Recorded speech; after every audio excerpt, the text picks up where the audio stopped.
Ibu melihat bapak-bapak di sini sabar, itu belum tentu sabar. Jangan lupa. Makanya bapak-bapak jangan pernah menikmati pujian istri orang. Jangan pernah. Pak, bapak itu kebapakan sabar sekali. Bilang, enggak bu, ibu enggak kenal saya. Kita harus lebih menikmati teguran istri daripada pujian istri orang. Jangan pura-pura enggak dengar. Karena istri orang memuji kita gak berangkat dari mengenal kita. Istri kita menegur kita berangkat dari mengenal kita. Kayaknya menderita bapak-bapak ini. Sama juga dengan ibu-ibu. Lihat saya ibu-ibu. Jangan tertarik dengan pujian suami orang. Kalau Anda tertarik dan merekam dan buat itu jadi referensi terhadap suamimu, Anda punya karunia yang aneh. Yaitu karunia ditipu. Ada loh orang karunia ditipu. I wanna thank you God, I wanna thank you Lord for everything I have. Silakan duduk, shalom. Shalom. Apa tema kita hari ini? Wow. Saudara yang kekasih, tema kita ini self control. What the meaning self control? Apa arti self control? Malam sunyi senyap. Apa arti self control? Penguasaan diri. Bapak, ibu, saudara kekasih, tema ini penting sekali kalau Anda meresponi pengorbanan Kristus. Tema ini penting sekali kalau Anda berkata, aku percaya kepada Yesus. Tema ini penting sekali kalau Anda menyembah Yesus. Tema ini penting sekali kalau Anda memiliki kerohanian yang baik di mata Tuhan Yesus. Kita buka Galatia 5 ayat 22 sampai ayat 23. Ayat-ayat yang sangat terkenal. Galatia 5 ayat 22 sampai ayat 23. Sama-sama kita baca Bapak Ibu. 1, 2, ya. Tetapi buah roh ialah kasih, sukacita, damai sejahtera, kesabaran, kemurahan, kebaikan, kesetiaan, kelemah lembutan, penguasaan diri. Kalimat terakhir. Jangan lupa Bapak Ibu, ini ukuran orang rohani ketika masa penghakiman orang ini aman. Anda bisa khotbah, gak aman dalam penghakiman nanti. Anda bisa penyembahan, Anda bisa bahasa roh, Anda bisa bernubuat, gak amat dalam penyembahan nanti. Karena khotbah, penyembahan, bahasa roh, nubuat, mujizat-mujizat bukan representasi kerohanian, bukan. Buah roh representasi kerohanian. Berbahagialah Anda Bapak Ibu, Anda bisa khotbah atau enggak bisa khotbah. Anda bisa bahasa roh atau Anda enggak bisa bahasa roh. Anda pernah mendoakan orang sakit sembuh atau Anda enggak pernah mendoakan orang sakit sembuh. Tetapi Anda nyata buah roh Anda. Malanglah nasibmu Bapak Ibu kita sekalian, kalau bisa khotbah atau enggak bisa khotbah. Bisa bahasa roh atau enggak bisa bahasa roh. Bisa bernubuat atau enggak bisa bernubuat. Bisa melakukan mujizat atau tidak melakukan mujizat. Tetapi Anda enggak punya buah roh. Ini penentunya Bapak Ibu. Pertanyaan, berapa buah roh? Malam sunyi senyap. Berapa buah roh? Yang keras berapa buah roh? 1. Ojo lali. 1. Makanya dikatakan di situ pada ayat 22. Tampilkan operator ayat 22. Tetapi, apa katanya? Itu plural atau singular? Singular. Itu bukan jamak tapi tunggal. Buah roh. Yaitu 9 rasanya. Jangan lupa 9 rasanya. Buah roh itu kalau saya sederhanakan bentuknya kasih. Bentuk kasih ini ada sukacita karena kasih. Ada damai sejahtera karena kasih. Ada kesabaran karena kasih. Sampai ada penguasaan diri karena kasih. Ini penting sekali. Makanya Kristen itu disimpulkan agama kasih. Anda bisa bahasa roh, khotbah beberapa bahasa, pendeta terkenal, ketua sinode, banyak mujizat, Anda aktivis gereja, Anda jemaat biasa. Gak ada kasih, gak ada artinya. Sama sekali Kristen gak bermakna. Biarpun banyak mujizat, biarpun pendeta terkenal, biarpun doktor teologi, gak ada artinya kalau tanpa kasih. Salah satu orang yang hidup dalam kasih adalah penguasaan diri. Ini penting sekali. Allah menciptakan kita, yang setuju katakan amin. Allah menciptakan kita segambar dengan Dia. Allah adalah kasih, 1 Yohanes 4:8. Maka Allah adalah kasih, menciptakan kita segambar dengan Dia. Kita makhluk kasih. Begitu Anda nggak ada kasih, Anda nggak Kristen. Catat baik-baik.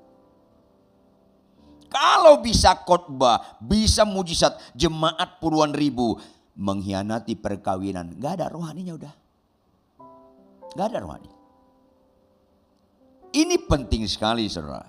Nah, puncak rasa dari buah roh, penguasaan diri. Ulangi apa? Penguasaan diri. Makanya Bapak Ibu, ini termasuk tingkat kesulitan sangat tinggi. Dan belajarnya sampai garis akhir. Jangan lupa, sampai garis akhir. Penguasaan diri tersirat di balik. Dia dapat mengucap syukur dalam segala hal. Orang itu penguasaan dirinya bagus tuh. Mobilnya dipepet, disenggol, dia bisa mengucap syukur dalam segala hal. Bagus sekali nih orang rohaninya. Ini dia menyambung gak? Banyak gak orang menyembah, gemetar-gemetar, terharu-terharu. Disenggol mobilnya, dia maki-maki. Ada gak orang begitu? Ada orangnya di sini. Lagi ngeliat saya dia. Halo, jangan Anda lihat rohani saya waktu khotbah. Lihatlah rohani seorang dalam penguasaan diri. Ini penting sekali. Atau Anda niat ganti temanya, keberatan ya? Terlalu berat ya temanya ya? Kita ganti khotbah dengan mujizat-mujizat. Binasalah kita ini. Penguasaan diri, ini penting sekali. Dan Bapak Ibu, catat baik-baik, kita buka Yakobus pasal 3. Saya usahakan khotbah tematis, tidak ekspositoris. Kalau khotbah penguasaan diri dalam konteks ekspositoris, kita perlu 4 sesi. Karena ini hal yang tidak mudah. Tapi karena khotbah tematis, maka saya khotbahkan hal-hal pokok saja. Sekitar 2 jam. Menderita Anda, wajah Anda. Lihat pasal 3 ayat 1, tampilkan operator. Yakobus 3 ayat 1 sampai seterusnya. Saudara-saudaraku, janganlah banyak orang di antara kamu mau menjadi guru. Sebab kita tahu bahwa sebagai guru kita akan dihakimi menurut ukuran yang lebih berat. Pekerjaan mengajar itu mulia sekali.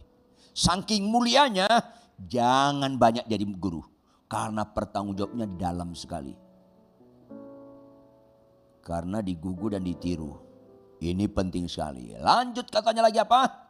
Bahwa sebagai guru kita yang dapat juga mengendalikan seluruh tubuh. Sebab kita semua bersalah dalam banyak hal. Barang siapa tidak bersalah dalam perkataannya, ia adalah orang sempurna yang dapat juga mengendalikan seluruh tubuhnya. Maka penguasaan diri terutama perkataan. Ayat selanjutnya. Ayat 3. Kita mengenakan kekang pada mulut kuda. Sehingga ia menuruti kehendak kita, dengan jalan demikian kita dapat juga mengendalikan seluruh tubuhnya. Ayat 4. Dan lihat saja kapal-kapal. Walaupun amat besar dan digerakkan oleh angin keras. namun dapat dikendalikan oleh kemudi yang amat kecil menurut kehendak jurumudi. Ayat selanjutnya. Demikian juga lidah Bapak Ibu anak-anak muda. Walaupun suatu anggota kecil dari tubuh, namun dapat memegahkan perkara-perkara yang besar. Lihatlah betapapun kecilnya api, ia dapat membakar hutan yang besar. Ayat selanjutnya. Lidah pun adalah api. Ia merupakan suatu dunia kejahatan dan mengambil tempat di antara anggota-anggota tubuh kita sebagai sesuatu yang dapat menodai seluruh tubuh dan menyalakan roda kehidupan kita, sedang ia sendiri dinyalakan oleh api neraka. Lanjut. Semua jenis binatang liar, burung-burung, serta binatang-binatang menjalar dan binatang-binatang laut dapat dijinakkan dan telah dijinakkan oleh sifat manusia. Luar biasa. Ada enggak harimau dikendalikan manusia? Ada enggak ular dikendalikan manusia? Ada enggak ikan di laut dikendalikan manusia? Banyak. Ayat 8. Tetapi, catat baik-baik Bapak Ibu, tidak seorang pun yang berkuasa menjinakkan lidah. Salah satu penguasa diri yang terutama dalam hidup ini adalah mulut. Terutama di rumah tangga. Halo, saya nggak bosan-bosan ingatkan Bapak Ibu Saudara, jangan lihat rohani saya waktu khotbah. Karena gampang sekali rohani waktu khotbah. Jangan kagum sama pendeta bagus khotbahnya. Walaupun gereja memerlukan khotbah yang bagus. Kalau Anda mau lihat rohani saya, tinggallah di rumah saya 6 bulan atau lebih. Lihat sehari-hari. Kita sulit sekali penguasaan diri. Begitu pasangan kita berkata dengan kasar, aku nyesel kawin sama kamu. Maka kita kayak penguasaan diri, kayak kita ngomong dengan lembut tapi pedas. Kunyuk, aku lebih nyesel kawin sama lo. Catat sampai mati. Wah lembut ya, tapi tajam sekali. Kalau kasar itu penjahat kelas rendah. Membunuh dengan kampak sambil teriak-teriak itu kelas rendah. Tetapi kalau Anda ajak saya ke kafe dengan senyuman, Anda ajak saya minum kopi ada sianidanya, itu tajam sekali. Banyak orang kaya penguasaan diri, sebenarnya banyak dengki dan iri.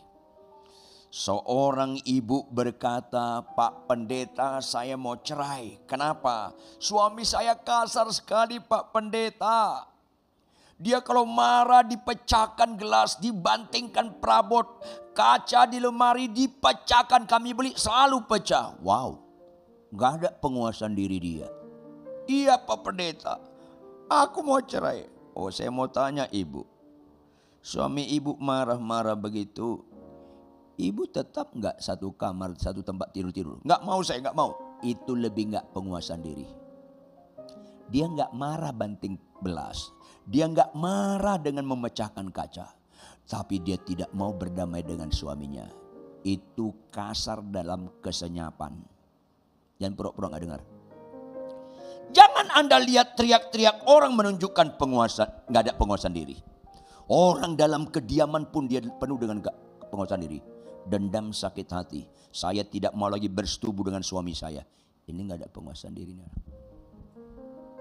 Jadi jangan lihat kemasan tentang penguasaan diri. Itu yang saya bilang. Jangan lihat rohani orang di khotbah, di penyembahan, di bahasa roh, di nubuat, di mujizat. Bukan Bapak Ibu. Di buah roh ukuran rohani. Maka cara bagaimana kita untuk bisa penguasaan diri. Saya usahakan sesingkat mungkin karena kita tematis. Caranya bagaimana untuk kita menguasai diri. Ayat 8 dari awal. Operator. Ayat 8 tegas sekali. Tetapi tidak seorang pun yang berkuasa menjinakkan lidah. Syarat pertama untuk Anda punya rohani yang bagus, yaitu terutama dalam penguasaan diri, rasa buah roh yang terakhir. Karena itu puncaknya adalah kita jujur bilang, aku gak sanggup. Itu pertama. Anda sekolah teologi tinggi-tinggi. Anda khotbah bagus. Anda punya IQ 200. Gak ada satupun orang bisa punya penguasaan diri. Gak ada langkah pertama yang bisa untuk bisa berubah. Selain saya gak sanggup Tuhan. Ada makna merendahkan diri di hadapan Tuhan. Alkitab benar, tidak seorang pun penguasaan diri. Mulai apa? Tolong jawab Bapak Ibu Saudara kekasih, tolong jawab kalau ada pesta resepsi pernikahan diadakan di tempat yang sangat mewah. Di mana di Jakarta ini tempat mewah? Shangri-La kah? Marriott kah? Atau Mulia? Terserah. Jujur Bapak Ibu, tolong jawab. Jujur Bapak Ibu. Kalau Anda lihat banyak makanan, Anda pilih makanan yang sehat atau makanan yang enak? Jawab dong. Rasanya sial enggak kalau makanan kesukaan kita habis? Iya. Kadang-kadang saya lihat orang kelihatan penguasaan diri. Begitu pas ada doa makan dalam acara itu, masuk makan. Enggak ada penguasaan diri, ngantri, dorong-dorong ngambil mangkok. Ya saya lihatin saja benar-benar ya Tuhan ya. Padahal orang itu waktu pimpin pujian bagus sekali. Waktu penyembahan bagus sekali. Khotbahnya indah sekali loh. Begitu soal makanan, hilang penguasaan diri. Banyak sekali kita gagal. Saya paling sulit sangkal diri itu dulu pemarah. Saya udah pendek, jelek, sadis. Sampai mama saya langsung, mama kandung saya berkata, lebih baik kau mati daripada hidup. Bayangkan emak sendiri ngomong gitu. Kebayangkan kalau emak-emak orang lain. Saya pemarah dan gak ngomong marahnya. Langsung mukul atau nusuk. Padahal latar belakang saya kuliah teater, kuliah musik. Saya sempat dosen drama musikal orang seni. Tapi sadis dan kejam. Tuhan baik, itu yang saya katakan. Saya dipanggil Tuhan tahun 80 saya sakit jantung parah. 6 bulan 23 hari opname di rumah sakit Cipto. Kepala kardiolog rumah sakit Cipto saat itu Profesor Dr. Kadarman berkata enggak ada harapan hidup. Memang saat itu belum ada rumah sakit harapan kita, belum ada. Enggak ada harapan hidup. Di situ Tuhan buat seolah-olah saya enggak ada apa-apanya. Anda bayang zaman dahulu rumah sakit Cipto, itu orang sakit ke rumah sakit itu lebih sakit lagi. Karena serem. Lain sekarang rumah sakit. Rumah sakit sekarang ada kafe, ada apa. Kalau zaman dulu aduh. Dan kalau kita enggak bayar perawatnya, enggak dirawat kita. 6 bulan 23 hari saya pernah beberapa hari berbaring sampai belakang saya ini melepuh. Berat saya 32 kg, super langsing. Darah tinggi saya 230/40. Artinya maksudnya apa? Tuhan buat saya benar-benar hancur untuk boleh dibangunkan ulang. Tahun 81 saya khotbah kemana-mana di Indonesia. 82 juga, 83. Banyak orang bertobat oleh karena kasih karunia Tuhan. Tidak sedikit lawatan Tuhan orang dijamah dan disembuhkan. Saya kira saya rohani. 84 saya bawa mobil, saya lihat, saya mau pelayanan, saya paling takut terlambat pelayanan. Saya lihat di kejauhan lampu hijau, saya ngebut. Begitu dekat lampu kuning, saya nggak bisa rem. Saya langsung, tiba-tiba terjadi mujizat hanya di Indonesia. Dari pohon keluar polisi. Itu hebat tuh. Hanya di Indonesia itu, nggak ada di negara lain. Dihadang saya langsung. Kebayang gak kalau saya teruskan saya tabrak nih orang. Saya rem ngebuang-buang mobil saya. Langsung emosi. Ketika diketok kaca. Saya turunkan. Tahu kesalahannya apa? Enggak. Bapak jangan menipu aparat. Tahu kesalahannya? Enggak. Anda melanggar lampu merah. Marah saya. Ini orang akal-akalan nih. Yang tidak. Sekarang Bapak turun lihat ke sana. Jengkel gak? Gak mungkin lampu kuning nahan diri. Pasti udah ganti merah itu kan. Ini kan main-main orang. Wah, saya langsung nggak ada penguasaan diri. Udah saya lihat ke depan, lu main-main lagi sama saya, habis lu. Datang temannya pegang leher saya. Pak, jangan lawan aparat. Langsung saya buka pintu, saya pukulkan ke perutnya. Saya keluar, saya tonjok, saya lari pinggir. Saya ambil kayu, bekas pohon di cabangnya dipotong-potong. Saya ambil, saya gebukin berdarah-darah polisinya. Dan saya masuk sel lagi. Pengkhotbah KKR. Halo. Saya mengerti, khotbah bagus, penyembahan bagus, kalau nggak ada penguasaan diri, semua ibadah kita hanya dimensi ritual tanpa spiritual. Nggak ada rohaninya sama sekali. Ini penting sekali, menyerahlah kita Bapak Ibu, bahwa kita nggak bisa mengendalikan diri. Itu jujur pertama sekali. Nggak bisa. Dan Alkitab berkata, tidak ada seorang pun yang berkuasa menjinakkan lidah. Salah satu bagian penguasaan diri, menguasai lidah, menguasai emosi, menguasai kerakusan, menguasai dalam hobi, menguasai dalam ngobrol. Di gereja saya ingatkan boleh ngobrol, tapi tahu ya jamnya ya, langsung pulang. Di gereja nggak boleh lama-lama, terlalu lama sampai terlantar keluarga, nggak bisa. Menguasai. Ada ibu-ibu gereja ngobrol sama istri saya, ngobrol panjang lama sekali. Saya bilang, ayo ngobrol apa ini? Jangan lama-lama, terlalu lama. Udah 2 jam kalian ngobrol. Ada apa ini? Jangan ngobrolin tentang si ibu ini, janganlah. Oh ya Pak Pendeta, ya Bu izin ya pulang. Sampai depan pintu rumah ngobrol lagi. Kok belum pulang ini? Apa ini? Kok asik banget? Ya Pak Pendeta gini bilang. Ya. Sampai di gerbang ngobrol lagi. Masih panjang, ada berseri. Saya bilang gak dilarang ngobrol, tapi penguasaan diri dalam ngobrol. Satu lagi saya sulit penguasaan diri. Beberapa lama yang lalu saya baru menang. Apa itu? Nonton sepak bola Liga Inggris. Waduh, Piala Dunia. Waduh, bisa saya bela-belain. Nonton paling besok bisa khotbah. Banyak yang harus kita jujur di depan Tuhan. Tuhan, aku nggak bisa. Yang kedua, kita buka 1 Yohanes 5. Cara berikutnya. Ayat 1 Bapak Ibu. 1 Yohanes 5 ayat 1. Sama-sama kita baca Bapak Ibu. 1, 2, ya. Setiap orang yang percaya bahwa Yesus adalah Kristus, lahir dari Allah. Dan setiap orang yang mengasihi Dia, yang melahirkan, mengasihi juga Dia yang lahir daripadanya. Kita penguasaan diri mulai di rumah. Gak bisa dimulai dimanapun, di rumah. Kalau ada ibu-ibu melihat bapak-bapak di sini sabar, itu belum tentu sabar. Jangan lupa. Makanya bapak-bapak jangan pernah menikmati pujian istri orang. Jangan pernah.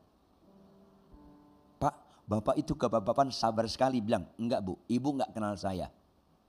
Kita harus lebih menikmati teguran istri daripada pujian istri orang. Jangan pura-pura enggak dengar. Karena istri orang memuji kita gak berangkat dari mengenal kita. Istri kita menegur kita berangkat dari mengenal kita. Kayaknya menderita bapak-bapak ini. Sama juga dengan ibu-ibu. Lihat saya ibu-ibu. Jangan tertarik dengan pujian suami orang. Kalau Anda tertarik dan merekam dan buat itu jadi referensi terhadap suamimu, Anda punya karunia yang aneh, yaitu karunia ditipu. Ada loh orang karunia ditipu. Bapak-bapak ngomong sama seorang ibu, Bu, saya lihat ibu, kalau ibu ini sabar sekali. Kalau saya punya istri kayak ibu ini, pasti saya umur panjang. Berbunga-bunga ibunya. Berbunga-bunga, mulai kesurupan nih, berbunga-bunga. Terus pulang ke rumah dia bilang sama suaminya, Papa, tahu gak Pak? Apa mah? Baru pulang kerja kok marah-marah? Tahu gak? Banyak bapak-bapak di gereja aku ini keibuan, sabar. Tahu gak lu? Sambil marah. Ini kan kesurupan tingkat tinggi. Ibu-ibu, tolak mentah-mentah pujian suami orang. Dan terima dengan sukacita teguran suami. Itu tingkat-tingkat orang mau belajar penguasaan diri. Kalau Anda masih membuat pujian orang lain sebagai referensi, menunjukkan Anda bernilai, Anda bodoh. Tolong tersinggung, Anda bodoh. Makanya jangan tanya rohani saya kepada Pak Yani. Kami jarang ketemu. Apalagi sama Bu Yani, lebih jarang lagi. Tanya sama si Homilin, ngai punya istri. Manusia langka itu yang harus dilestarikan itu. Tanya dia, benar gak saya rohani? Kok ketawanya peristaan nih? Tanya sama dia, benar gak saya rohani? Benar gak saya sabar? Benar gak saya mengendalikan diri dalam banyak hal? Ini penting. Maka startnya apa? Setiap orang yang percaya bahwa Yesus adalah Kristus, mayoritas orang gereja gak menerima Yesus sebagai Kristus. Itu permasalahannya. Apa arti menerima Yesus sebagai Kristus? Dia pengendali saya. Itu arti menerima Yesus sebagai Kristus. Apa Kristus? Mesias. Apa Mesias? Yang diurapi sah menebus hidupmu sehingga kau bukan kepunyaan kau lagi, kepunyaan Allah sendiri. Itu nyanyian tadi. Hidupku hanya untukmu. Tataram, tataram, tatarararam. Hidupku hanya untukmu. Karena menerima Yesus sebagai Kristus, jawab Bapak Ibu. 10 orang sakit kusta datang ke Tuhan Yesus. Tolong jawab Bapak Ibu. Berapa yang percaya Yesus sanggup menyembuhkan mereka? Semua. Kalau satu Anda korupsi nih. Semua percaya Yesus sanggup menyembuhkan aku. Jawab berikutnya. Berapa yang sembuh? Semua sembuh. Berapa yang menerima Yesus sebagai penyembuhku? Semua. Berapa yang menerima Yesus sebagai Kristus? 1. Jangan sesat. Pengenalan Yesus penyembuhku tidak menyelamatkan. Catat baik-baik. Yehova Nisi, Yehova Rafa itu tidak menyelamatkan. Walaupun harus kita tahu dia menyembuhkan kita. Dia melindungi kita. Dia mencukupkan kita. Perhatikan, kritisi Bapak Ibu anak-anak muda. Kalau dia menyembuhkan kita, dia memberikan berkat kita, dia melindungi kita. Siapa yang aktif berbuat? Siapa yang aktif berbuat di situ? Siapa? Tuhan yang aktif. Tuhan yang melayani kita. Tuhan yang mengabdi kepada kita. Dan itu tidak menyelamatkan. Tapi kalau Anda menerima Yesus sebagai Kristus, Anda yang mengabdi kepada Dia. Makanya ibadah sejati mempersembahkan hidup yang berkenan, puncaknya yang berkenan pada Dia. Sakitmu sembuh gak sembuh dalam ibadah ini gak ada masalah. Makanya saya sedih kalau di gereja ditekankan, datanglah ke gereja yang sakit sembuh, yang punya utang pasti lunas. Apa nih? Gereja apa nih? Ini Gunung Kawi atau gereja? Bingung saya kalau gitu. Itu ibadah palsu Bapak Ibu. Gak apa-apa kalau habis ini saya gak diundang lagi. Itu ibadah palsu. Datanglah ke gereja yang ngelawan suami, tunduklah pada suami. Itu yang berkenan kepada Tuhan. Karena Tuhan berkata, hai istri, tunduklah pada suamimu. Yang membohongi istri dalam keuangan, Anda bertobat, Anda mulai jujur dan mengasihi istri. Itu yang berkenan di mata Tuhan. Begitulah orang yang menerima Yesus sebagai Kristus. Dia akan mempersembahkan hidupnya terus menerus kepada Tuhan. Sehingga pengendalian hidupnya itu berjalan terus menerus. Apa itu? Aku makin berkurang, Yesus makin bertambah. Aku makin berkurang, Yesus makin bertambah. Dalam hal mengendalikan si aku. Itu kalau Anda menerima Yesus sebagai Kristus. Orang yang menerima Yesus sebagai Kristus, tahun demi tahun, kelihatan sekali berubah kelakuannya. Makin rohani dan makin rohani. Kalau makin sombong dan makin sombong, makin pamer harta kekayaan, makin pamer. Ini gak rohani, gak menerima Yesus sebagai Kristus. Makanya saya sedih kalau ada pendeta berlomba-lomba kaya. Ada apa? Berlomba-lomba rendah hati, berlomba-lomba berkorban. Itu Kristen, termasuk kami hamba Tuhan. Berlomba-lomba memberi, berlomba-lomba mengasihi, mengampuni. Itu Kristen. Terlalu berani kita mendapat berkat dari Tuhan untuk membeli barang-barang yang mahal-mahal seolah-olah itu menunjukkan keberhasilan. Enggak, buah roh yang menunjukkan keberhasilan di mata Tuhan. Makanya Tuhan berkata dalam Roma 12 ayat 2, jangan serupa dengan dunia ini. Tapi banyak kami hamba Tuhan berlomba-lomba bagaimana jam tangan harganya miliar, tali pinggang harganya puluhan dan ratusan juta, kacamata harganya puluhan dan ratusan juta. Ada apa ini? Gak menerima Yesus sebagai Kristus nih orang. Gak banyak orang menerima Yesus sebagai Kristus. Kalau orang menerima Yesus sebagai Kristus, itu saja yang lahir dari Allah. Di luar itu gak lahir dari Allah. Kenapa Yesus disebut anak Allah? Karena berasal dari Allah, maka kelakuannya diutamakan.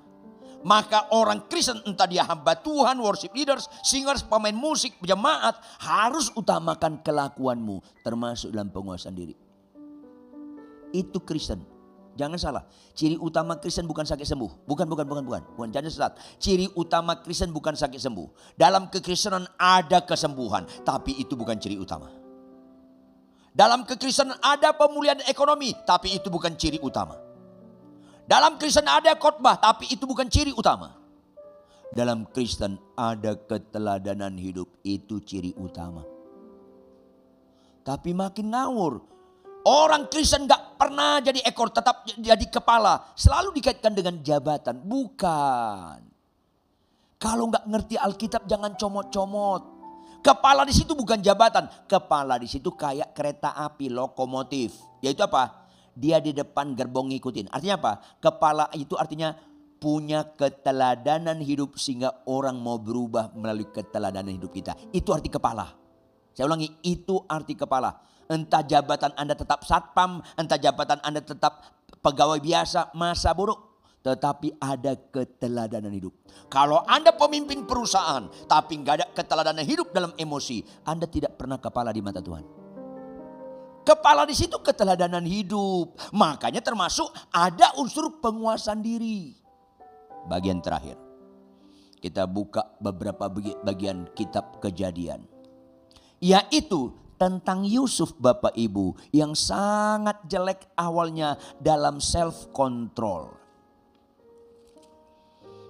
Kita lihat Kejadian pasal 37. Lihat Bapak Ibu, pasal 37 ayat-ayat tertentu saya bacakan kepada Anda. Mulai pasal 37 ayat 2 bagian kalimat terakhir. Dan Yusuf menyampaikan kepada ayahnya kabar tentang kejahatan saudara-saudaranya. Suka sekali dia menceritakan kejelekan saudaranya supaya bapaknya tetap sayang sama dia dan benci sama saudara-saudaranya. Enggak ada penguasaan diri. Berikutnya ayat 3 makin rusak karena Yakub memfasilitasi orang ini enggak ada penguasaan diri. Israel lebih mengasihi Yusuf dari semua anaknya yang lain. Halo. Kegagalan kita Bapak Ibu, ada anak kesayangan, itu gagal di mata Tuhan. Bahaya. Makanya saya sedih kalau ketika ada teologi Allah lebih sayang kepada Israel daripada Arab. Enggak. Allah sayang kepada semua. Jangan pura-pura nyambung. Sama. Cuman didahului orang Israel supaya Israel jadi teladan untuk bangsa lain supaya percaya kepada Allah. Karena Allah tidak menginginkan satupun binasa. Tapi ternyata Israel gagal. Halo, setiap kali saya mengajar ke sana, tahu nggak Anda? Beberapa kali saya ngobrol sama rabi-rabi. Rabi-rabi bilang apa? Pastor, orang Kristen itu goblok-goblok. Kenapa? Yesus itu bukan Tuhan. Nabi pun bukan. Dia itu penjahat. Itu orang menghujat Allah. Makanya kami salibkan. Sampai detik ini mayoritas mereka masih begitu. Halo, Allah mengasihi orang Israel, Allah mengasihi orang Palestina, Allah mengasihi orang Arab, Allah mengasihi orang Indonesia, Allah mengasihi anggota FPI enggak? Allah mengasihi mereka. Yesus mati untuk semua orang berdosa, termasuk kita semua ini, apapun agama kita. Jadi ini penting sekali kalau kita mau memiliki penguasaan diri. Yakub lebih sayang kepada Yusuf daripada yang lainnya. Apa yang terjadi? Ketika diistimewakan Yusuf, dipakai membuat jubah yang maha indah bagi dia. Makin menjadi-jadi gak ada penguasaan dirinya. Begitu Tuhan kasih mimpi, gak harus diceritakan bagi saudara-saudaranya. Perlu hikmat, tapi cerita dia dengan pamer. Akibatnya ayat 5 apa? Pada suatu kali bermimpilah Yusuf, lalu mimpinya itu diceritakan kepada saudara-saudaranya. Sebab itulah mereka lebih benci lagi kepadanya. Mimpi lagi, diceritakan lagi.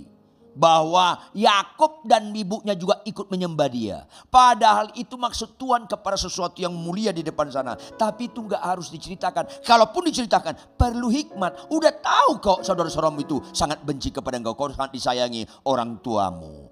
Kau dipakai jubah maha indah. Saudara-saudaramu enggak. Terus kau cerita begitu. Akibatnya ayat 8 terakhir. Jadi makin benci lagi mereka kepadanya. Nggak ada penguasaan diri. Jelek sekali dalam penguasaan diri.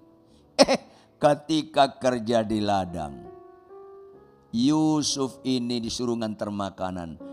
Ke ladang pakai jubah maha indah. Oh jengkel itu saudara-saudaranya. Ini itu si manjati si yang itu. Ini yang merusak nih. Yuk kita bunuh. Sampai digitu. Gara-gara apa? Nggak ada penguasaan diri. Pamer. Jelek-jelekin saudara. Karena nggak ada penguasaan diri. Maka Bapak Ibu, setelah kita menyerah, kita nggak bisa berbuat apa-apa untuk bukan sendiri. Kita terima Yesus sebagai Kristus. Yang kedua, kita harus mau diproses. Dengan jubah-jubah yang direpresentasikan proses Yusuf. Yusuf pakai jubah maha indah. Kemudian saudara-saudaranya buka itu jubah maha indah. Jadi apa sekarang? Pakaian dalam.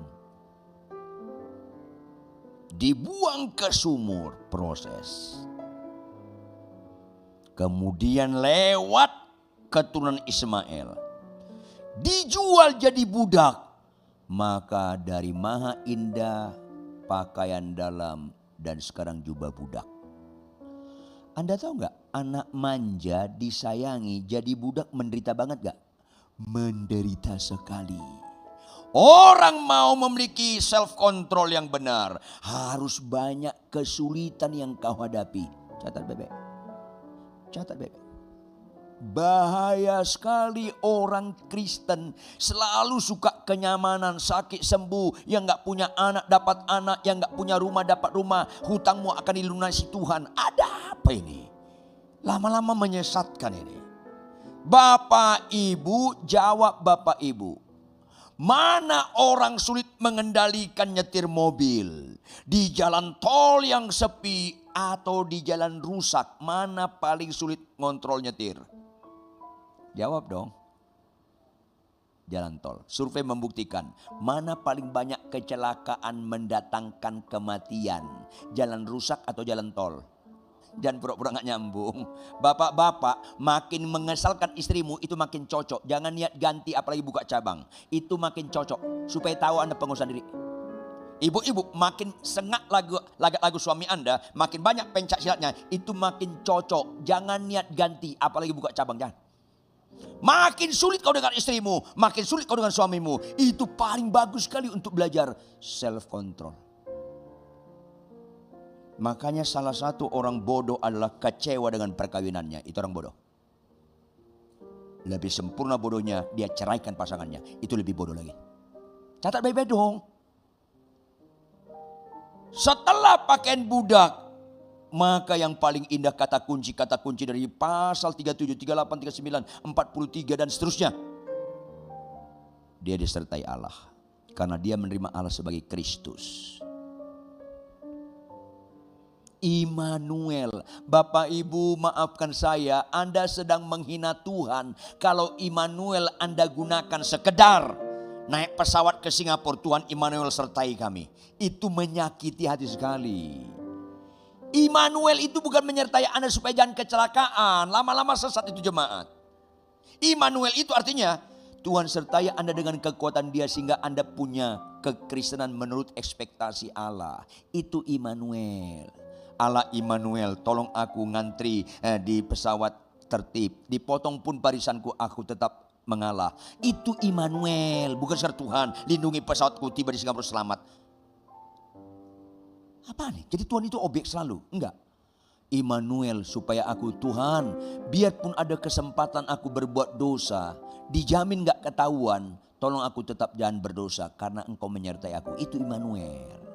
Immanuel itu bukan berkenan supaya kita nyaman, kita ditolong, bukan. Ngawur itu.